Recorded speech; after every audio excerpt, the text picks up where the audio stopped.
The war on terror, declared by President George W. Bush after terrorist attacks on 9/11, which evoked many controversies, both in the United States and abroad, has been accompanied by the process of radicalization of already negative attitudes towards Arab and Muslims, both in the United States and in Europe.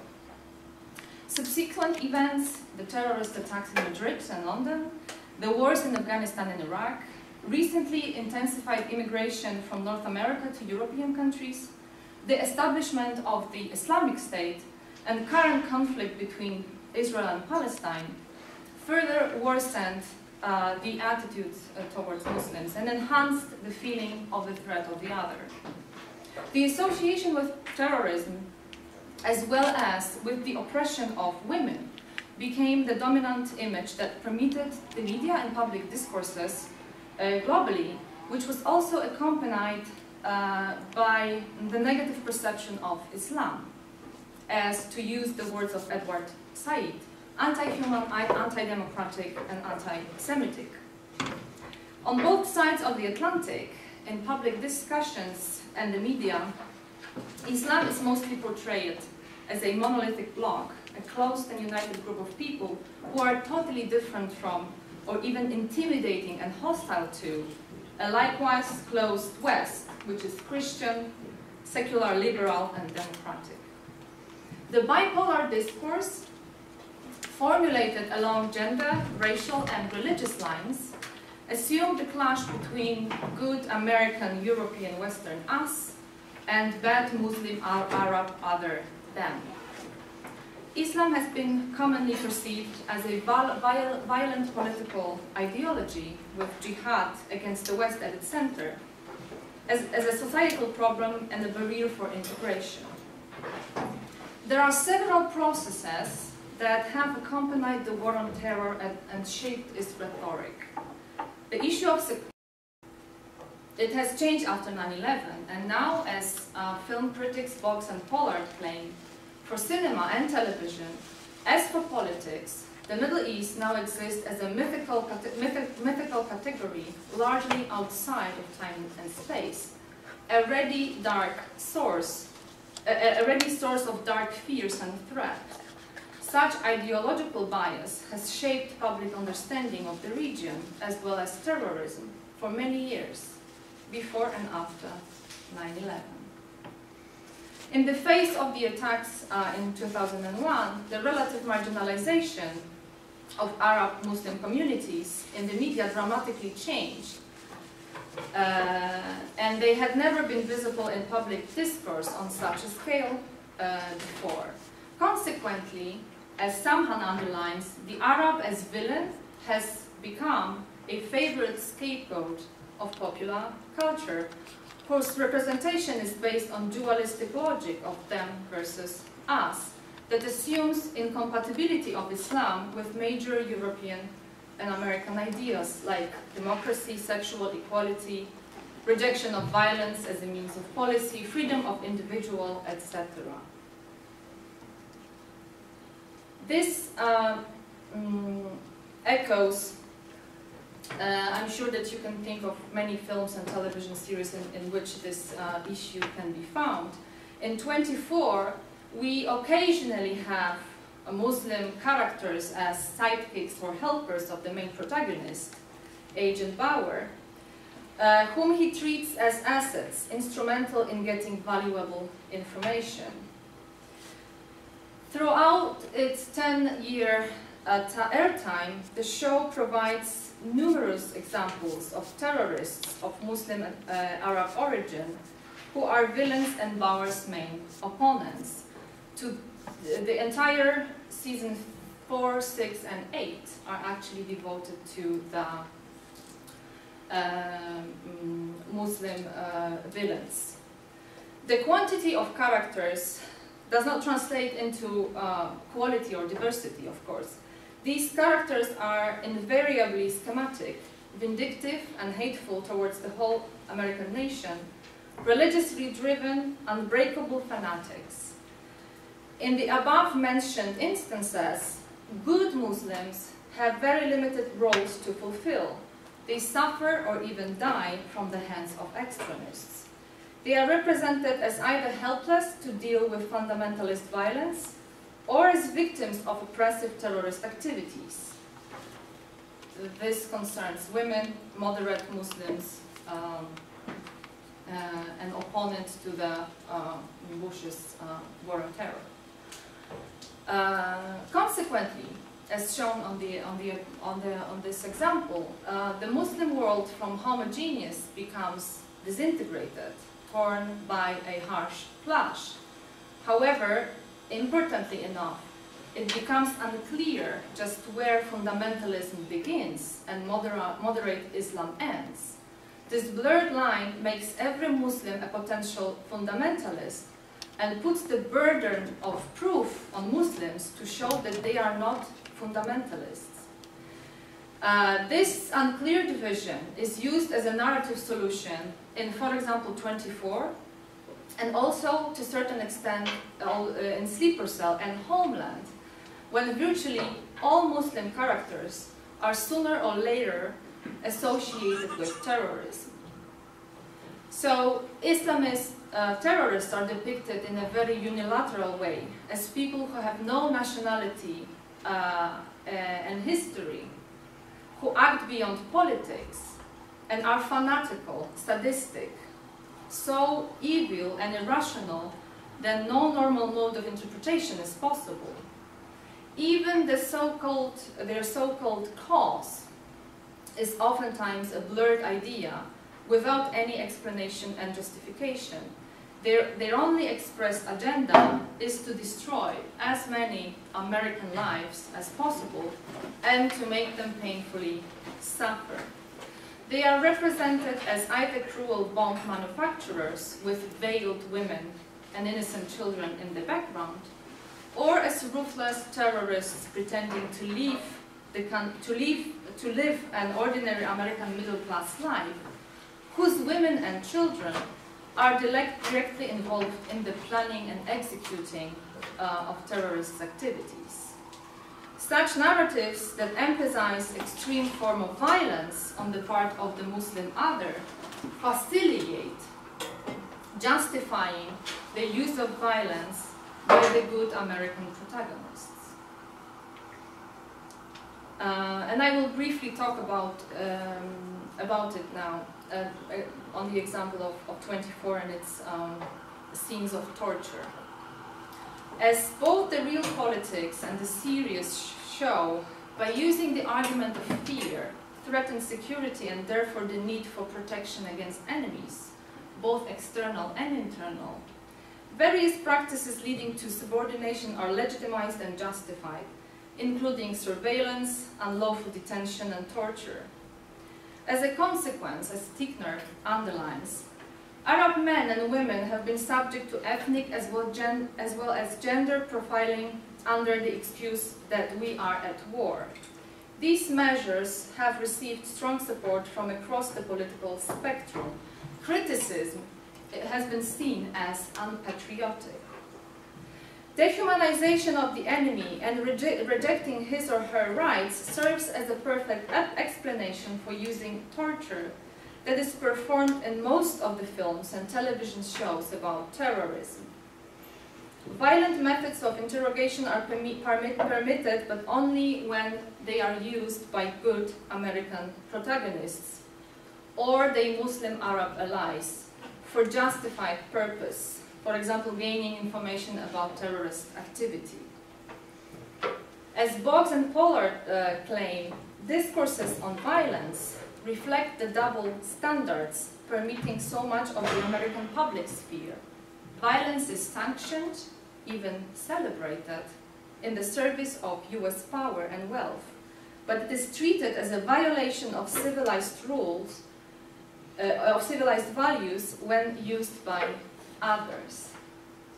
Critics of 24 underline that shows rationalizes all kinds of violence.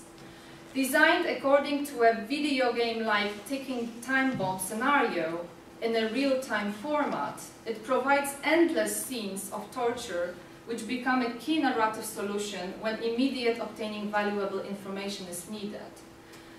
From season 4 onwards, Bauer's torture has gone from being an infrequent shock bit to being a main thread of the plot.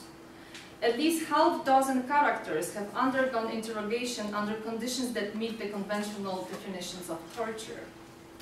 Virtually all possible methods of torture are used in the storyline.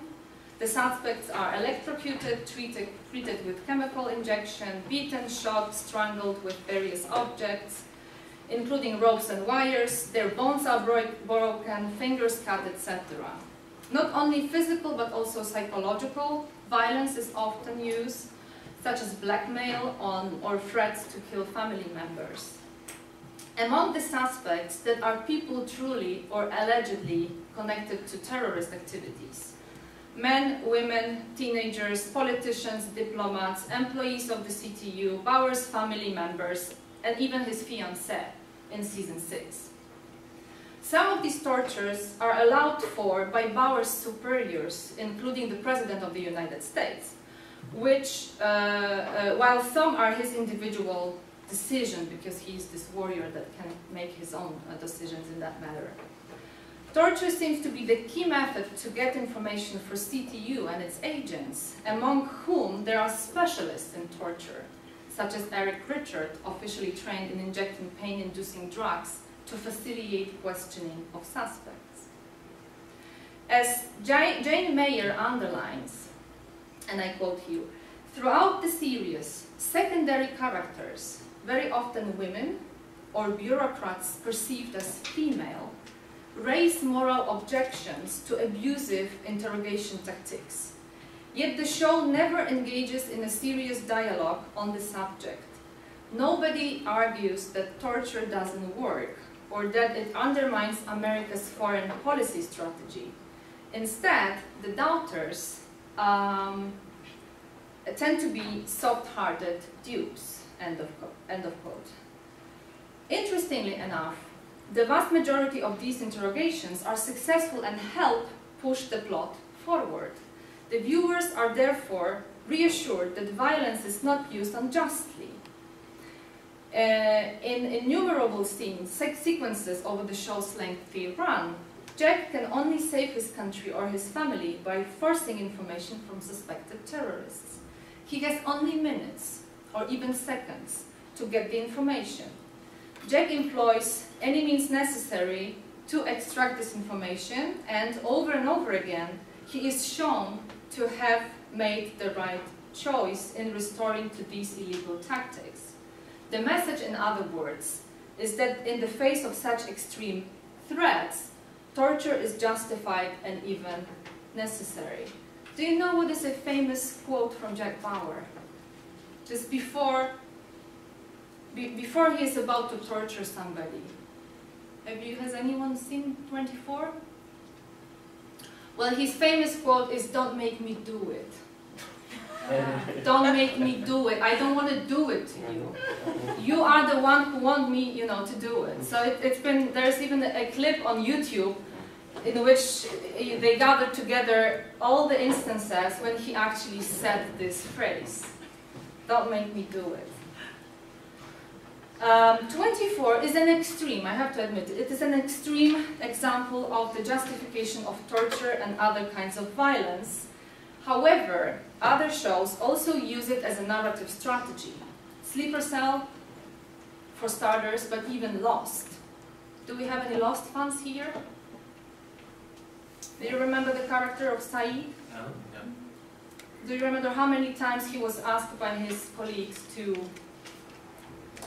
torture somebody? Yeah, he was a professional, actually. Exactly. He was working for the Iraqi army, right? So even in the series that are, well, seemingly not connected, right, to the war on terror, this connection is made. More recently, there are also shows that problematize and to a certain extent condemn such practices by, for example, showing the negative consequences it has not only on victims but also on perpetrators. Do we have any True Blood fans here? Do you remember the character of Terry Bellfleur?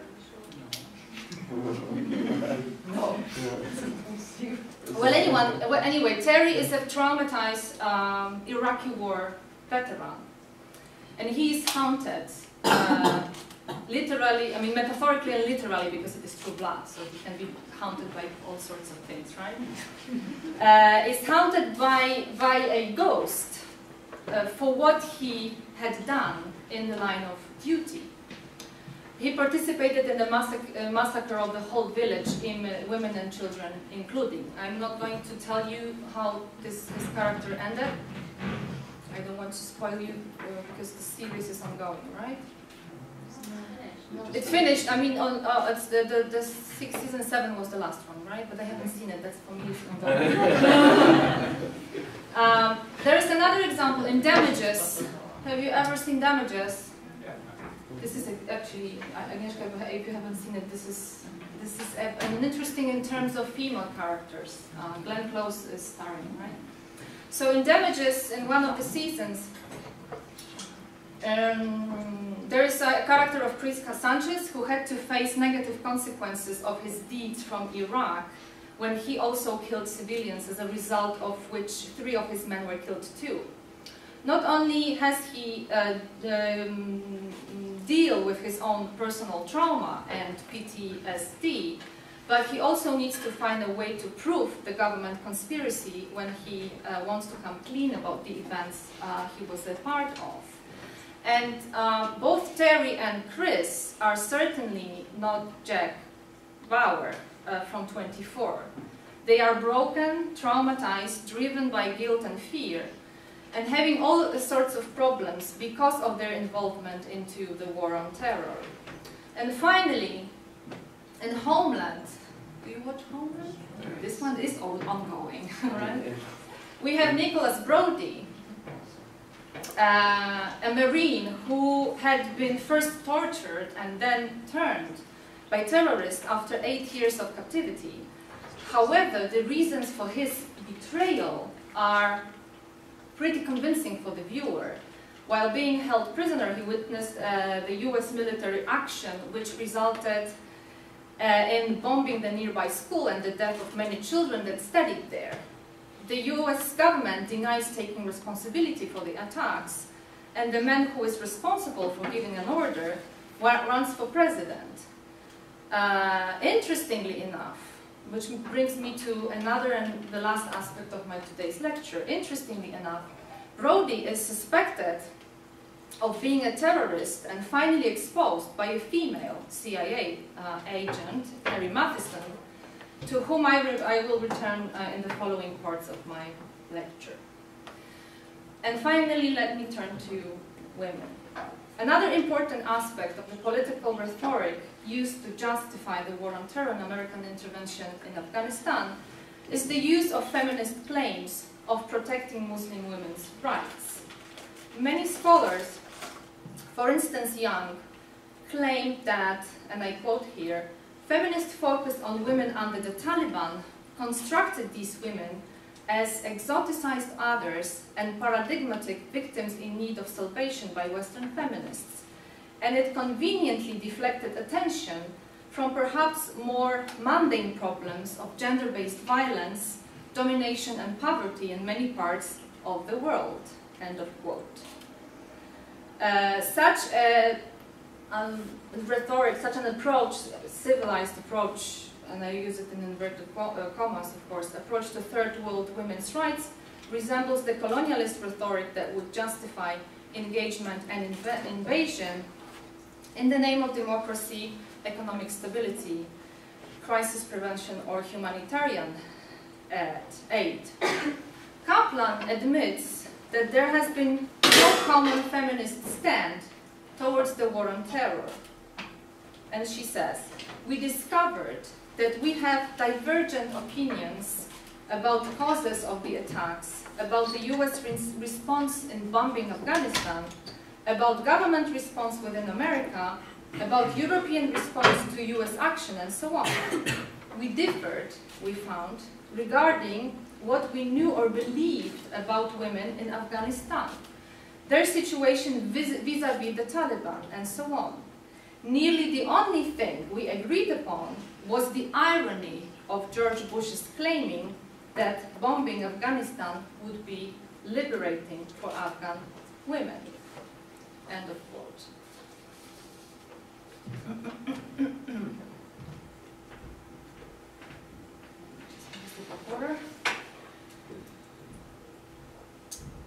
So, the Muslim world, which has been traditionally perceived as underdeveloped, irrational, weak, backward, driven by violence and conflict, and symbolized by, among others, the suppression of women, was at length discussed in Orientalism by Said. I hope that you know this book.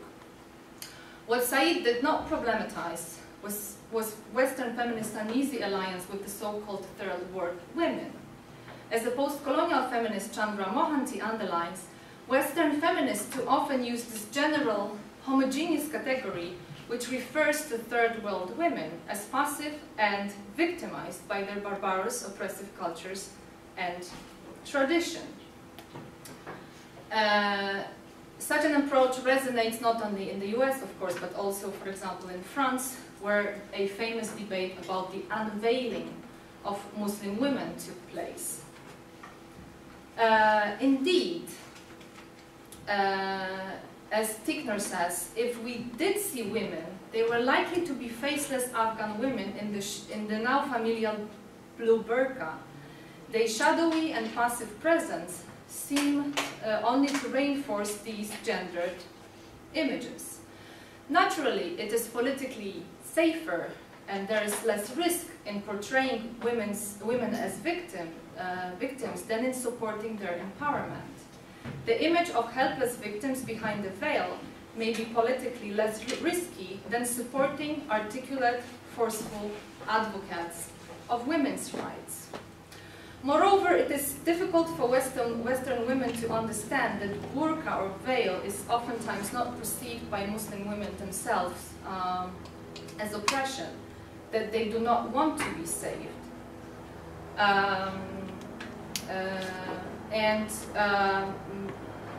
I have a quotation here from a member of the Revolutionary Association of the Women of Afghanistan, Rava.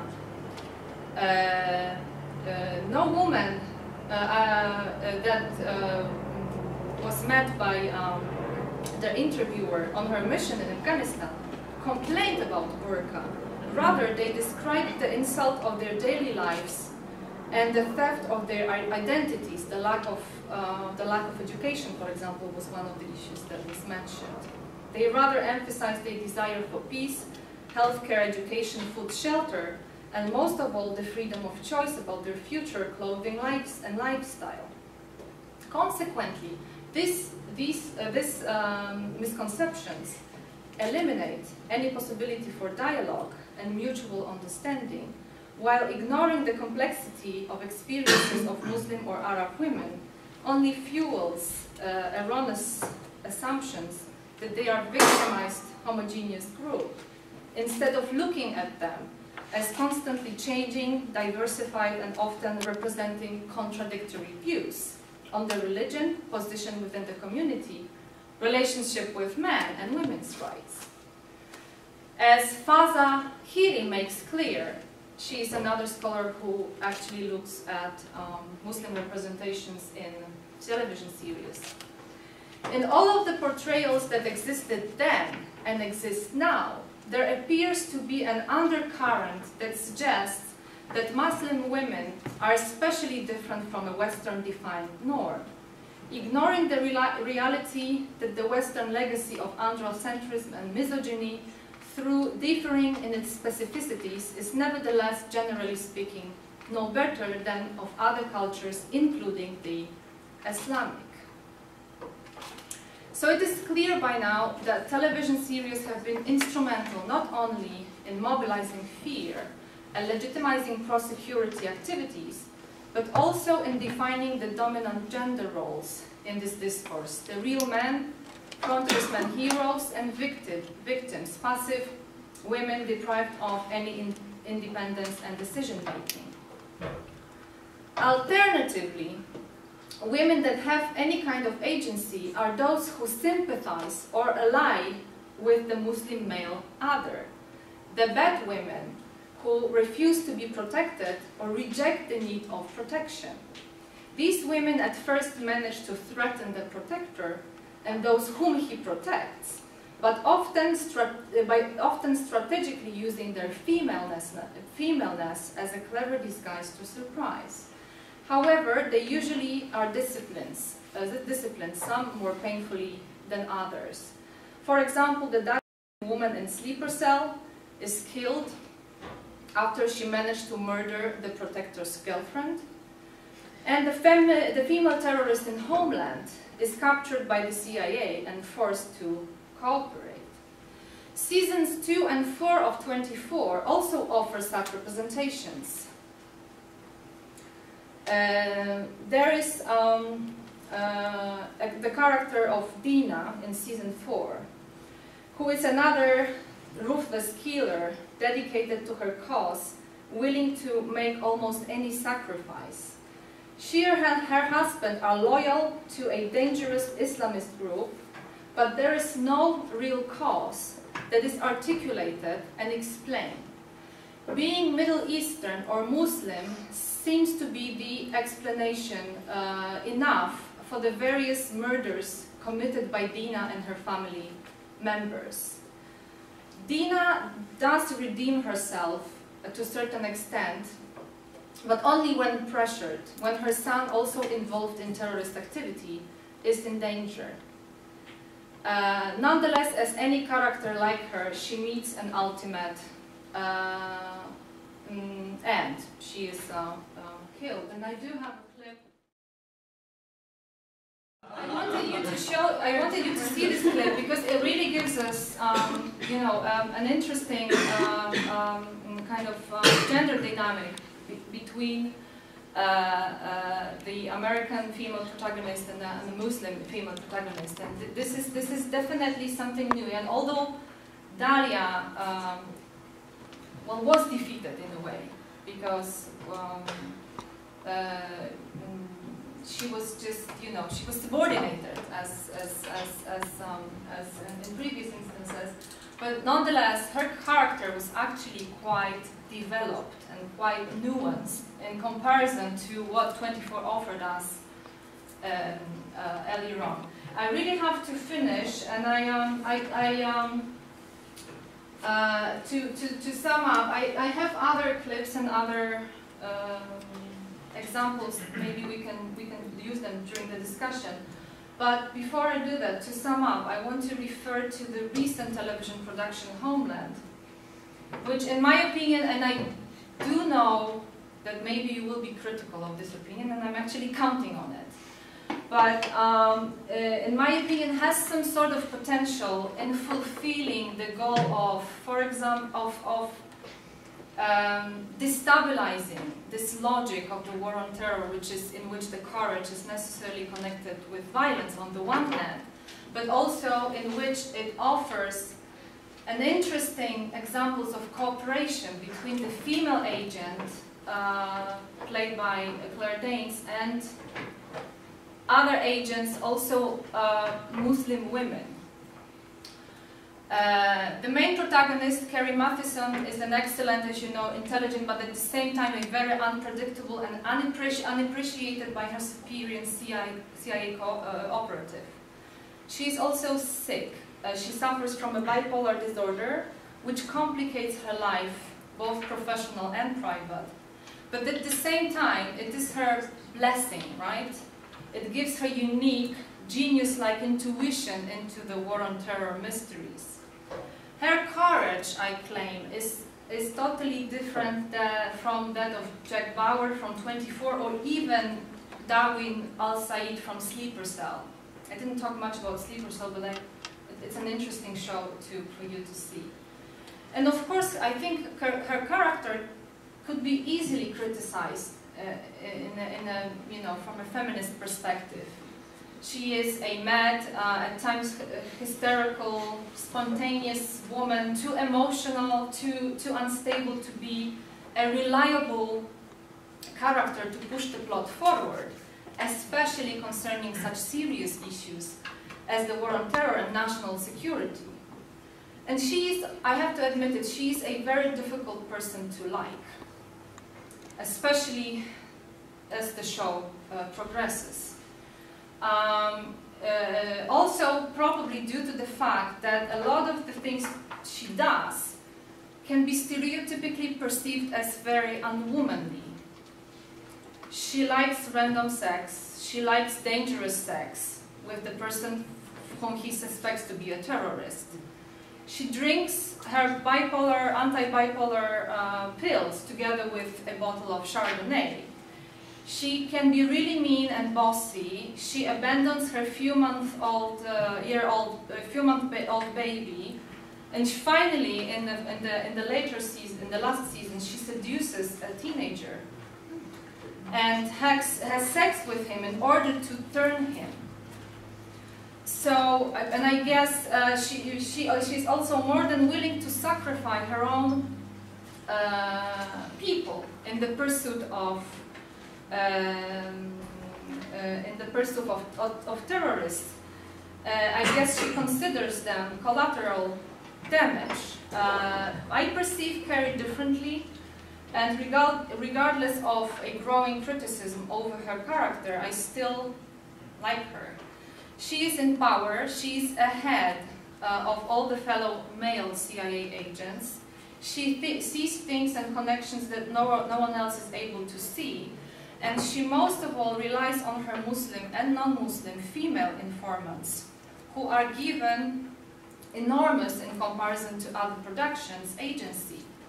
Her relationship with them is based on mutual trust, and these are their actions that push the plot forward. And furthermore, in season 3 and 4, we have a new character of Farah, a financial analyst who helps trace terrorist money. Farah is gaining more and more importance this season, in season 4, and hopefully will provide a much more nuanced representation of a Muslim woman. And I believe that this is certainly a completely novel narrative in post-9/11 television landscape, and meets the expectations of some feminists, for example Kaplan, who insists that film and television should make an effort to pose the question as to whether women from such opposed groups and national locations and ethnic and religious background can overcome those differences. So far, the responses to this question have been rather negative, as shown in 24 and Sleeper Cell. Therefore, Carrie and Farah at least have the potential, I guess, to transgress stereotypes, false assumptions, and mutual animosities resulting from the cultural and religious backgrounds. And I will show you, just to close my talk, I will show you a clip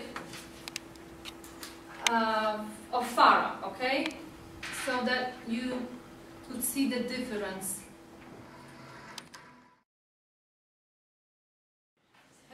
Have you noticed the difference between Farah in the first clip and the second one? It's just empowerment, comparing to the first scene, and she's got also some makeup, and she's without her. Yeah, well, so the first thing is that she stood up, right? And quite rightly, because this is actually due to her activities that this operation was even possible. So this is one thing, but another thing is that she doesn't wear a scarf anymore. I mean, she wears it because it takes place in Islamabad, so she wears it when she's on operation outside of the embassy, but she stopped using the scarf inside of the embassy, which is a difference. We will see how it develops, but in season 4, she was always wearing a scarf when she was inside of the CIA. So, you know, it can be interpreted, you know, in 2 different ways. Is she becoming simply more moderate? Because this is actually, I didn't talk about it much, but The sign, if you are a fundamentalist or a moderate Muslim, is also associated with how one looks, right? So it is assumed that when a woman is wearing traditional clothing, you know, she's not moderate, right? She's not westernized. So, you know, this comes from, I think, the recent episode from 2 weeks.